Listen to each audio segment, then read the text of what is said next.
लक्ष्मी माता की कहानी। एक गांव में एक साहूकार रहता था। साहूकार के एक बेटी थी। वह हर रोज़ पीपल सींचने जाती थी। पीपल के वृक्ष में से लक्ष्मी जी प्रकट होती थी और चली जाती। एक दिन लक्ष्मी जी ने साहूकार की बेटी से कहा, तू मेरी सहेली बन जा। तब लड़की ने कहा कि मैं अपने पिता से पूछकर कल आऊँगी। साहूकार की बेटी ने घर जाकर अपने पिता को सारी बात कह दी। तब उसके पिताजी बोले, वह तो लक्ष्मी जी हैं, अपने को और क्या चाहिए, तू लक्ष्मी जी की सहेली बन जा। दूसरे दिन वह लड़की फिर गई।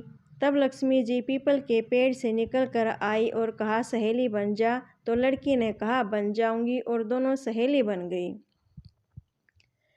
लक्ष्मी जी ने उसको खाने का न्योता दिया।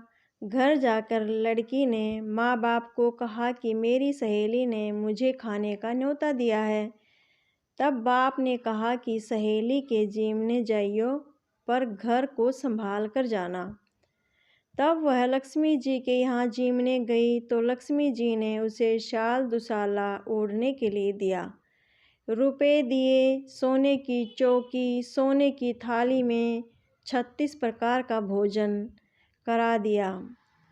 जीम कर जब वह जाने लगी तो लक्ष्मी जी ने पल्ला पकड़ लिया और कहा कि मैं भी तेरे साथ तेरे घर जीमने जाऊंगी। तो उसने कहा, आ जाइयो। वह घर जाकर चुपचाप बैठ गई। तब बाप ने पूछा कि बेटी, सहेली के यहाँ जीम कर आ गई और तू उदास क्यों बैठी है? तो उसने कहा, पिताजी, मेरे को लक्ष्मी जी ने इतना दिया, अनेक प्रकार के भोजन कराए, परंतु मैं कैसे जिवाऊंगी? अपने घर में तो कुछ भी नहीं है। तब उसके पिता ने कहा कि गोबर मिट्टी से चौका लगाकर घर की सफाई कर ले। 4 मुख वाला दिया जलाकर लक्ष्मी जी का नाम लेकर रसोई में बैठ जाना। लड़की सफाई करके लड्डू लेकर बैठ गई। उसी समय एक रानी नहा रही थी।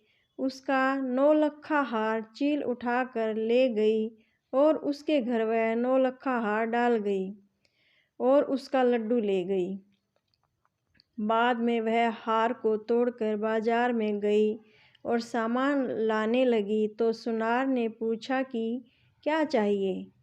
तब उसने कहा कि सोने की चौकी, सोने का थाल, शाल दुसाला दे दे, मोहर दे दें और सामग्री दें। 36 प्रकार का भोजन हो जाए, इतना सामान दे। सारी चीज़ें लेकर बहुत तैयारी करी और रसोई बनाई। तब गणेश जी से कहा कि लक्ष्मी जी को बुलाओ। आगे आगे गणेश जी और पीछे पीछे लक्ष्मी जी आई। उसने फिर चौकी डाल दी और कहा, सहेली, चौकी पर बैठ जा। जब लक्ष्मी जी ने कहा, सहेली, चौकी पर तो राजा रानी के भी नहीं बैठी, किसी के भी नहीं बैठी, तो उसने कहा कि मेरे यहाँ तो बैठना पड़ेगा। फिर लक्ष्मी जी चौकी पर बैठ गई। तब उसने बहुत खातिर की। जैसे लक्ष्मी ने की थी वैसे ही उसने की। लक्ष्मी जी उस पर खुश हो गई। घर में खूब रुपया एवं लक्ष्मी हो गई। साहूकार की बेटी ने कहा, मैं अभी आ रही हूँ, तुम यहीं बैठी रहना, और वह चली गई। लक्ष्मी जी गई नहीं और चौकी पर बैठी रही। उसको बहुत दौलत दी। हे लक्ष्मी जी, जैसा तुमने साहूकार की बेटी को दिया वैसा सबको देना। कहते सुनते हुंकार भरते अपने सारे परिवार को दियो। पीहर में देना, ससुराल में देना, बेटे पोते को देना। हे लक्ष्मी माता, सबका कष्ट दूर करना, दरिद्रता दूर करना, सबकी मनोकामना पूर्ण करना। Thank you.